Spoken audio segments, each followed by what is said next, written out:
In Lesson 8, we're going to finish talking about editing text. We'll put to and from addresses at the top of our letter. I'll show you how to insert a line break instead of a paragraph break. We'll insert a horizontal line in our document. And we'll learn the difference between ignore and ignore all when it comes to spell check.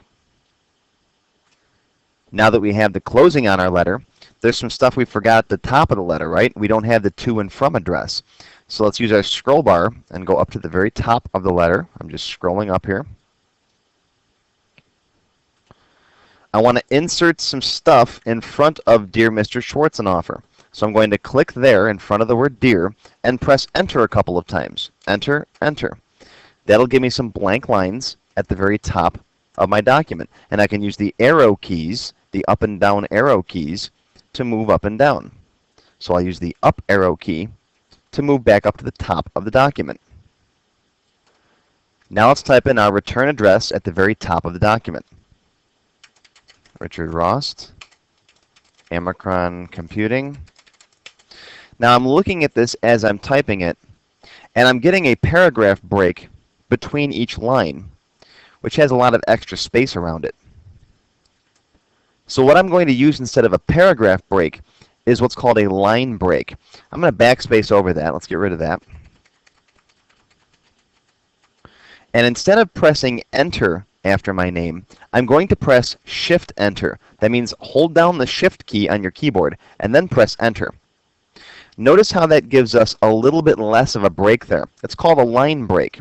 It's not a whole paragraph. It's just I want a new line of text.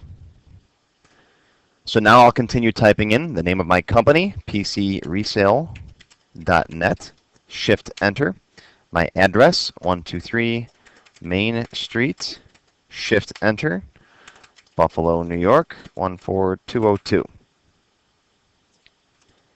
And no, this is not a real address, so don't mail me anything. I'm going to press Enter after my return address. And wouldn't it be nice to insert a solid horizontal line right here? Watch this trick. I'm going to just press the hyphen button, hyphen, those are dashes, dash, dash, dash, dash, dash, a bunch of times, and then press Enter. And look at that. Microsoft Word converts that line of hyphens into a solid horizontal line all the way across the page.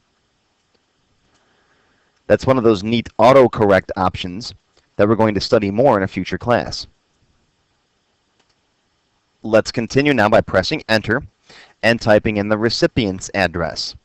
So we have Mr. William Schwarzenhofer, Schwarzenhofer, Shift Enter. Oh, now look what happened. Microsoft Word is telling me that that name is spelled incorrectly. Notice down here I only spelled it with one N, and up here I spelled it with two N's. So be careful of that. I'll click right in here, press Delete to get rid of one of those N's, and then click down below. Oh, now wait a second. It's still showing as misspelled. Why is that? Well, before, when I right-clicked on Schwarzenhofer, I just picked Ignore. That means ignore only this word. Had I picked Ignore All, it would have ignored all instances of that word for the remainder of this document. So now I'm going to pick Ignore All, and anytime Word sees Schwarzenhofer, spelled that way, in the document, it will ignore it as a misspelling. So that's the major difference between ignore and ignore all. Let's finish Mr. Schwarzenhofer's address, P.O. Box 555, Shift Enter, Amherst, New York, 14226. Now all we need is to put the date in here. I'll press Enter, and then Enter again, and I'll type in July 1st, 2009.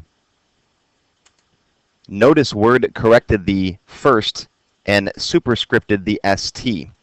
Again, that's an autocorrect option that we'll talk about later.